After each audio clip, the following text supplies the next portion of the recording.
Assalamualaikum warahmatullahi wabarakatuh. Sahabat muslim yang dirahmati Allah Subhanahu wa taala. Inilah kisah seorang tukang kayu yang nekat menemani mayat di dalam kubur.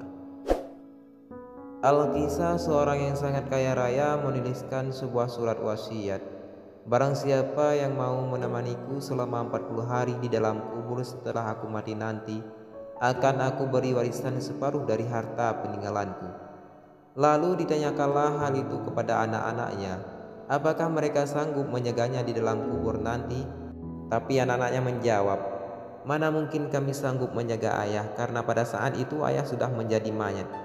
Keesokan harinya dipanggillah semua adik-adiknya, dan beliau kembali bertanya, adik-adikku, sanggupkah di antara kalian menemaniku di dalam kubur selama 40 hari setelah aku mati nanti? Aku akan memberi setengah dari hartaku. Adik-adiknya pun menjawab, apakah engkau sudah gila? Mana mungkin ada orang yang sanggup bersama mayat selama itu di dalam tanah. Lalu dengan sedih orang kaya tadi memanggil ajudannya untuk mengumumkan penawaran istimewanya itu kepada semua penduduk. Akhirnya sampai jugalah pada hari di mana orang kaya tersebut kembali ke rahmatullah. Kuburnya dihias megah laksana sebuah peristirahatan termewah dengan semua perlengkapannya. Pada waktu yang hampir bersamaan, seorang tukang kayu yang sangat miskin mendengar pengumuman wasiat tersebut. Lalu si tukang kayu tersebut dengan tergesa-gesa segera datang ke rumah orang kaya tersebut untuk memberitahukan kepada ahli waris akan kesanggupannya. Keesokan harinya dikebumikanlah jenazah orang kaya tersebut. Si tukang kayu pun ikut turun ke dalam liang lahat sambil membawa kapaknya. Yang paling berharga dimiliki si tukang kayu tersebut hanyalah kapak untuk bekerja mencari nafkah. Setelah 7 langkah para pengantar jenazah meninggalkan area pemakaman, datanglah malaikat mungkar dan nakir ke dalam kubur tersebut. Si tukang kayu menyadari siapa yang datang. Ia segera agak menjauh dari mayat orang kaya tersebut. Di benaknya sudah tiba saatnya lah orang kaya tersebut akan diinterogasi oleh malaikat mungkar dan nakir. Tapi yang terjadi malah sebaliknya. Malaikat mungkar nakir malah menuju ke arahnya dan bertanya, apa yang kau lakukan di sini? Aku menemani mayat ini selama 40 hari untuk mendapatkan setengah dari harta warisannya, jawab si tukang kayu. Apa saja harta yang kau miliki? Tanya mungkar nakir. Hartaku cuma kapak ini saja untuk mencari rezeki, jawab si tukang kayu. Kemudian mungkar nakir bertanya lagi, dari mana kau dapatkan kapak ini? Aku membelinya, balas si tukang kayu. Lalu pergilah mungkar dan nakir dari dalam kubur tersebut. Besok di hari kedua, mereka datang lagi dan bertanya, apa saja yang kau lakukan dengan kapakmu? Aku menebang pohon untuk dijadikan kayu bakar, lalu aku jual ke pasar, jawab si tukang kayu. Di hari ketiga ditanya lagi, pohon siapa kau tebang dengan kapakmu ini?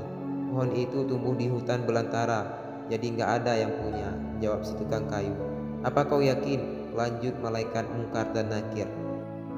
Kemudian mereka menghilang. Datang lagi di hari keempat, bertanya lagi, adakah kau potong pohon-pohon tersebut dengan kapak ini sesuai ukurannya dan beratnya yang sama untuk dijual? Aku potong dikira-kira saja. Mana mungkin ukurannya bisa sama rata, tegas si tukang kayu.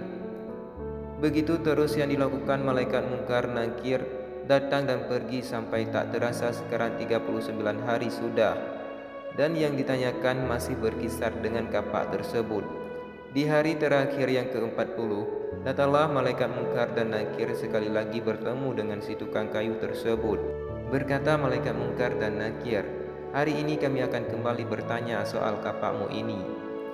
Belum sempat malaikat mungkar nakir melanjutkan pertanyaannya, si tukang kayu tersebut segera melarikan diri ke atas dan membuka pintu kubur tersebut. Ternyata di luar sudah banyak orang yang menantikan kehadirannya untuk keluar dari kubur tersebut. Si tukang kayu dengan tergesa-gesa keluar dan lari meninggalkan mereka sambil berteriak, kalian ambil saja semua bagian harta warisan ini, karena aku sudah tidak menginginkannya lagi. Sesampai di rumah, si tukang kayu berkata kepada istrinya, aku sudah tidak menginginkan separuh harta warisan dari mayat itu. Di dunia ini harta yang kumiliki padahal cuma satu kapak ini. Tapi malaikat mungkar nakir selama 40 hari yang mereka tanyakan dan persoalkan masih saja seputar kapak ini.